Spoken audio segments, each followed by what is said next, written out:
नमस्ते, आप देख रहे हैं न्यूज़ 18। मैं हूं हर्षित जोशी और मेरे साथ है उत्कर्ष मिश्रा। आज इजराइल, ईरान और अमेरिका वॉर का 8वां दिन हो चुका है, लेकिन युद्ध रुक नहीं रहा है। ईरान झुकना नहीं चाहता और इजराइल मानना नहीं चाहता। कब तक चलेगा युद्ध, उत्कर्ष? देखिए हर्षित, जैसा ये इस युद्ध ने जैसा रुख लिया है उसमें ये तो समझ में आ रहा है कि अमेरिका की और इजराइल की हालत खराब हो चुकी है। ईरान का इनका मोटो सबसे ज़्यादा क्या था कि खामनेई को मारना या तो उसको शांत कराना, उनको काबू में करना और उनको न्यूक्लियर पावर ना बनने देना। क्योंकि ईरान भी सबसे ज़्यादा इसी पे मतलब ये युद्ध ही इसीलिए छिड़ा हुआ है कि उनको न्यूक्लियर पावर बनना है ईरान को।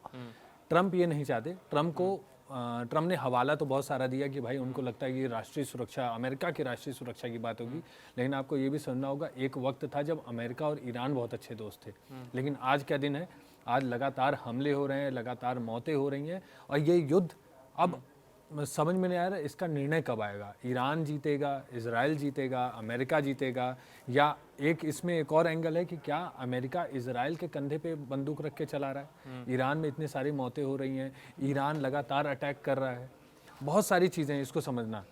अच्छा, इस अटैक को आप भी हर तरह से जायज़ नहीं ठहरा सकते कि जैसे खामनेई को मारा गया वो सही है गलत है।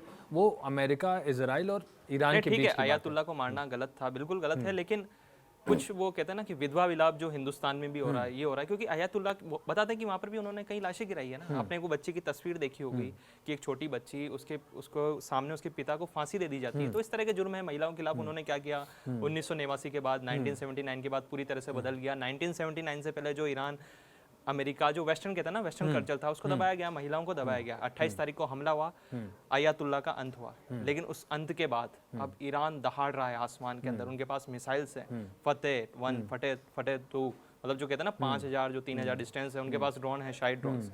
तो कहते हैं ना, मौत अंत है नहीं तो मौत से भी क्यों डरे, ये जाके आसमान में दहाड़ दो। वो दहाड़ रहा है कि अब ईरान या तो कह रहा है या तो मरूंगा या मारूंगा। आज उनके राष्ट्रपति का बयान है, पेजेश्कियन का, या तो हम मारेंगे या तो हम शहादत प्राप्त करेंगे, या तो हम शहीद हो जाएंगे। सबसे बड़ी बात यह है कि ईरान की सबसे बड़ी ताकत क्या है। ईरान के पास बड़े बड़े सबमरीन, जैसे अमेरिका के पास है, अमेरिका के तरफ बड़े बड़े B-2 बॉम्बर्स तो है नहीं ईरान के पास।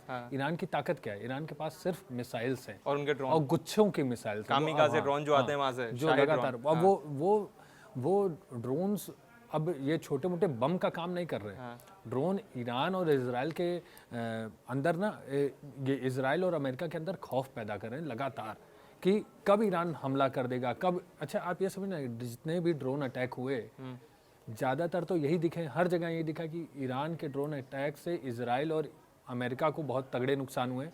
कुवैत में हमला हो, ईरान क्या कर रहा है? अमेरिका के जितने भी जहाँ पे सैन्य ठिकाने हैं अलग अलग देशों में भी, हाँ, जितने भी सैन्य ठिकाने हैं या एयरबेस हैं, जहाँ भी उनके रडार सिस्टम, जितने भी बड़े महंगे महंगे इलाके हैं, वहाँ पे ईरान ने हमला करना शुरू कर दिया है और लगातार उनको हानि हुई है। अमेरिका को कितने 3.7 बिलियन डॉलर्स का अभी तक का नुकसान हो चुका है।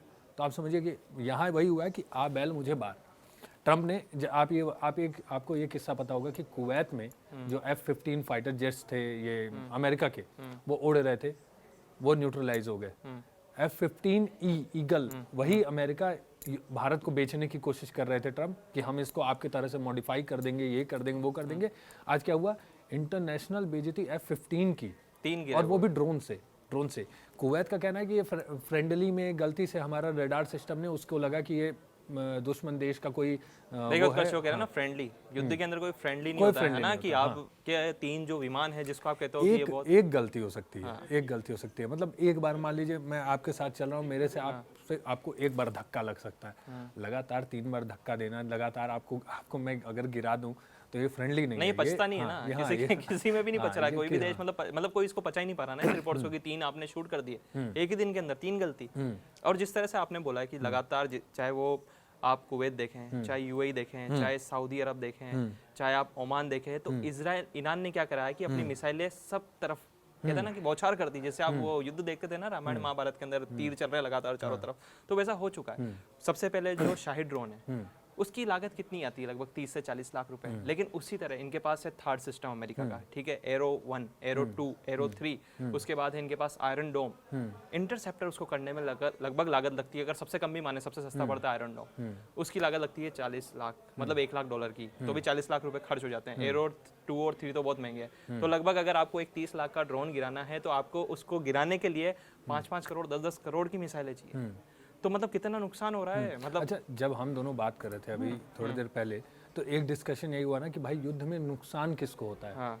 जो या तो आप युद्ध एकदम तगड़ी आपकी एकदम हाइप पे चल रही हो, नॉन स्टॉप अटैक हो रहे हो, तो उसमें देखिए जब भी युद्ध छिड़ेगा तो फायदा तो किसी को नहीं होता, नुकसान ही होता है। यहाँ सवाल यही है ना कि युद्ध में एक ईगो जो ट्रम्प, यहाँ ये युद्ध अब दो देशों की बात नहीं हो गई है, अब हो गई है ईगो की बात, ट्रम्प के ईगो की बात, नेतन्याहू के ईगो की बात। अब काम नहीं तो रही नहीं, तो उनके ईगो, उनके देखो ईगो तो अमेरिका का इसलिए आ रहा ना, अपन जो बात कर रहे थे कि चाइना सबसे पहले वेनेजुएला, चाइना वहां पर पहुंच चुका था, अपनी मशीनें लगा रखी थी, वहां से तेल लेता था, तो वो अमेरिका को बिल्कुल पसंद नहीं आया कि यार दुनिया का राजा तो मैं ही हूँ, जो मैं चाहता हूँ वही होगा।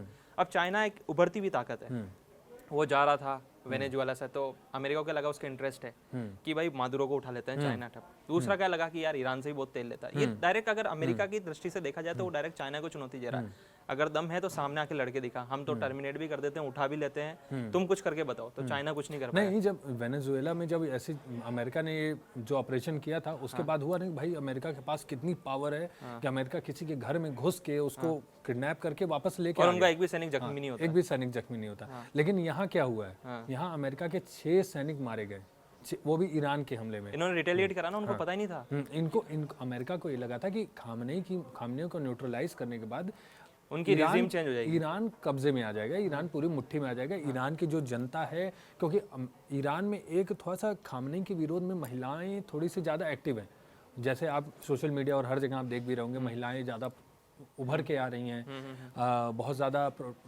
खुशी से उनकी कूदने नाचने इन सब की वीडियोस भी वायरल हो रही है खामनेई की मौत पे और ट्रम्प को धन्यवाद करते हुए।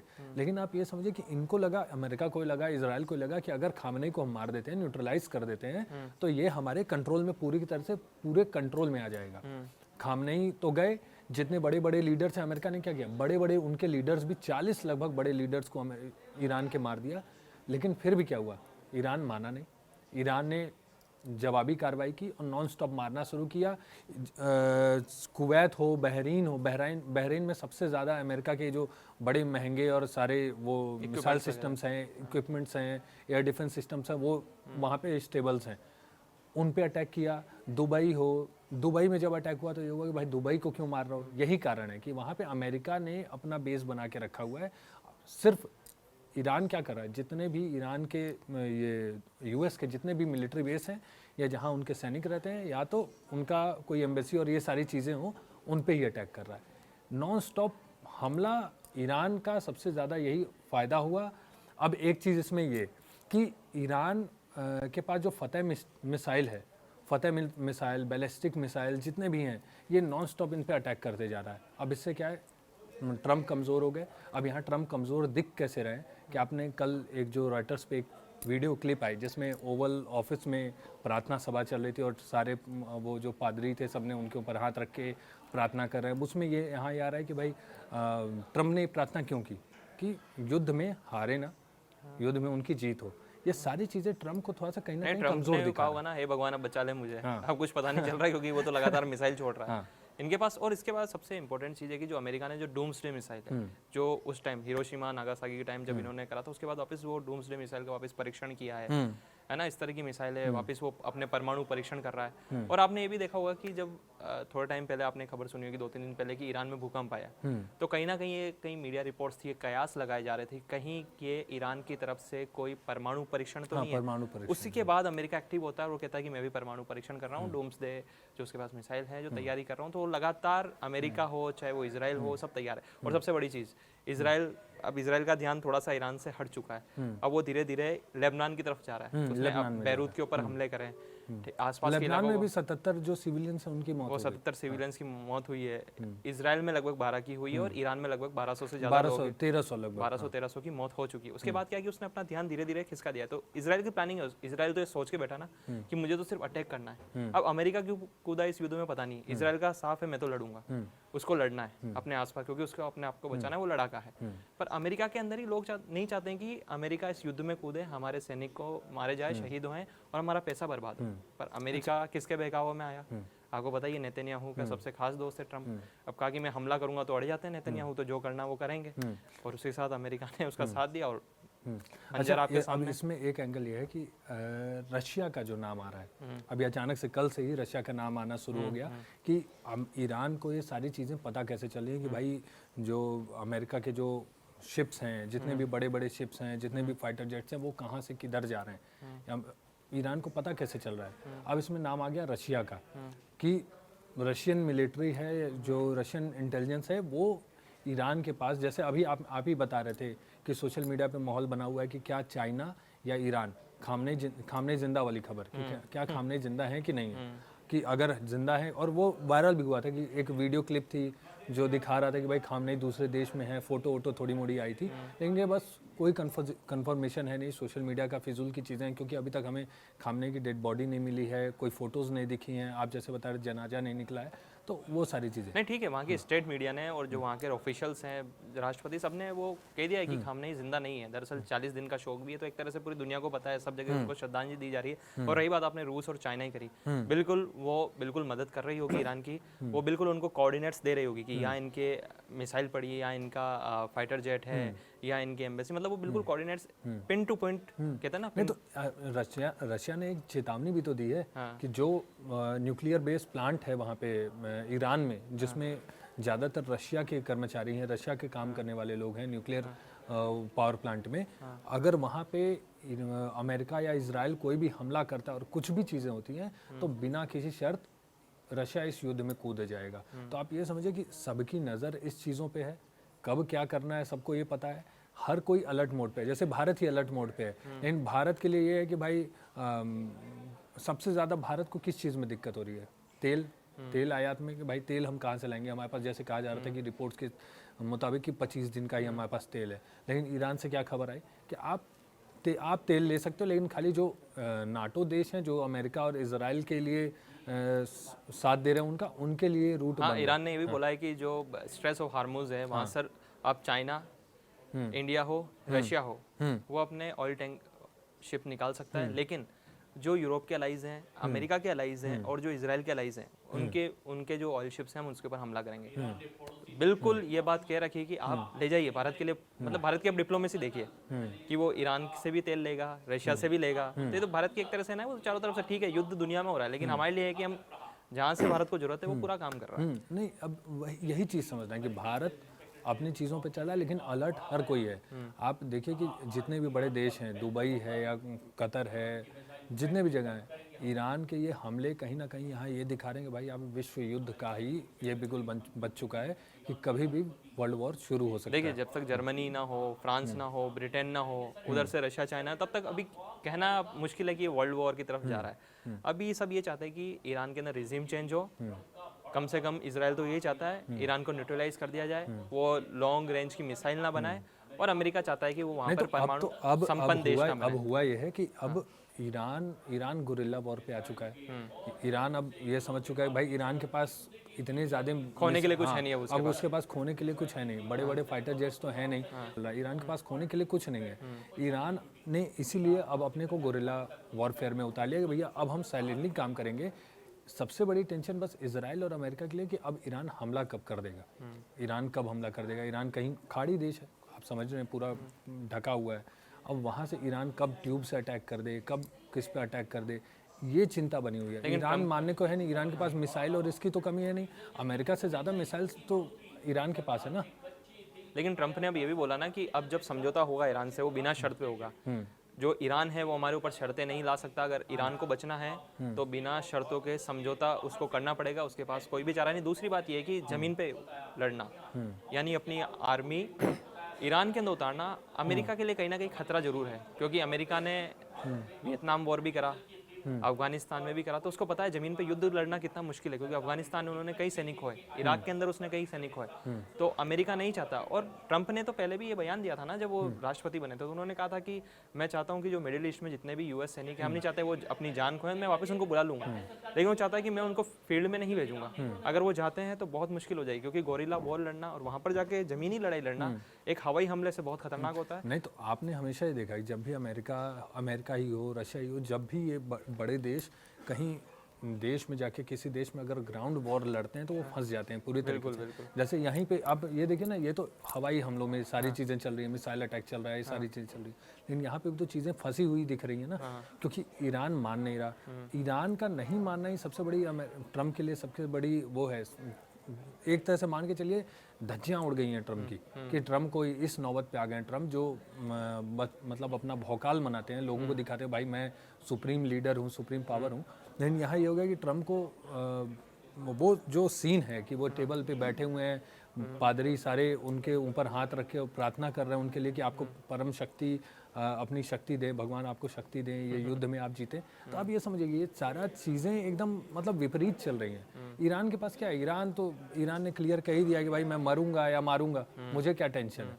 उसके पास है नहीं, उसका भाई सुप्रीम लीडर उनका मर चुका है, उनको कोई टेंशन है नहीं। अब ये बताइए कि वहाँ सुप्रीम लीडर की जो खबर आई थी, सुप्रीम लीडर की का चुनाव हो रहा था, वो कर रहे थे, उस पर भी इन लोगों ने अटैक कर दिया। तो उसके पास क्या वो जान चुका है। ईरान को पता है ना कि हमको किसी को सुप्रीम लीडर बनाना ही नहीं है। अब जब तक हम युद्ध लड़ेंगे सब लीडर हैं हमारे, जो लड़ रहा है वो अब उनको पता है ना कि हम, आपने आवाज देखा हो किस तरह से आज भी दुबई में एयरपोर्ट के पास किस तरह से ड्रोन गया था और हमला हुआ। ईरान के राष्ट्रपति पेजेश्किन ने कहा कि हम सभी पड़ोसी देशों से माफी मांगते हैं, हमने जो हमला हुआ था हमने किया था, लेकिन उसके बाद आप देखते हैं ना ड्रोन अटैक हुआ वापस दुबई के अंदर। तो ये भी एक स्ट्रेटजी अपना रहा है कि भैया हम किसी से झुकेंगे नहीं जब तक आप अपने सारे बेस खाली करो। अमेरिका ने सारी एम्बेसी कह रहे हैं कि भैया बंद करो और वापस आओ, क्योंकि जिसको वो गारंटी देता था, जहाँ से वो अरबों डॉलर ले जाता था अमेरिका उनकी सुरक्षा के नाम पर, चाहे वो कतर हो, बहरीन हो, कुवैत हो, ओमान हो, यूएई हो, सऊदी अरेबिया हो, जहाँ से वो सुरक्षा की गारंटी देके अरबों खरबों रुपए ले जाता था, आज वो उनकी सुरक्षा नहीं कर पा रहा है। उनके अमेरिकी बेसिस पे हमले हो रहे हैं, उनके चाहे वो आर्मी बेसिस पे हमले हो रहे हैं, सबको तबाह किया जा रहा है। ईरान तो बिल्कुल खुले मूड में आ गया, भैया हम तो मारेंगे बस, हमको तो मिसाइल मारनी है, ड्रोन मारना है, अब आपको जो करना है करो।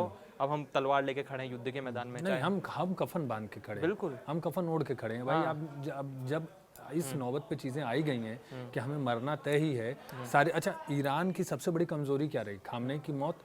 खामनेई की मौत भी तो वही रही ना कि अंदर के ही किसी आदमी में, वो कहता है ना घर का बिल्ली लंका ढाई, अंदर के ही आदमी ने जो रिपोर्ट्स आई, अंदर के ही आदमी ने वहाँ तक एजेंसी तक अमेरिका को बताया कि भाई खामनेई यहाँ पे छुपे हैं, उनकी मौत हुई। तो यहाँ ये इन चीज़ों पे ईरान को थोड़ा सा डील करना है कि अंदर की चीज़ों को वो कैसे। देखिए अंदर के अंदर मैं आपको बताना चाहता हूँ इनका इतिहास। जिस तरह से इन्होंने सबसे पहले मोहसिन फखरीज़ादा को मारा था, इनके न्यूक्लियर साइंटिस्ट को मारा, उससे पहले इन्होंने इस्माइल हानिया को जो हमास का चीफ था उसको भी ईरान में मार दिया। इससे पहले उनके राष्ट्रपति को भी, उसके रिवॉल्यूशनरी गार्ड के हेड को भी 2020 के अंदर मारा। तो ईरान लगातार उसको सब पता है कि वहाँ क्या हो रहा है। इनके लोग हैं, इनके खुफिया एजेंट्स हैं।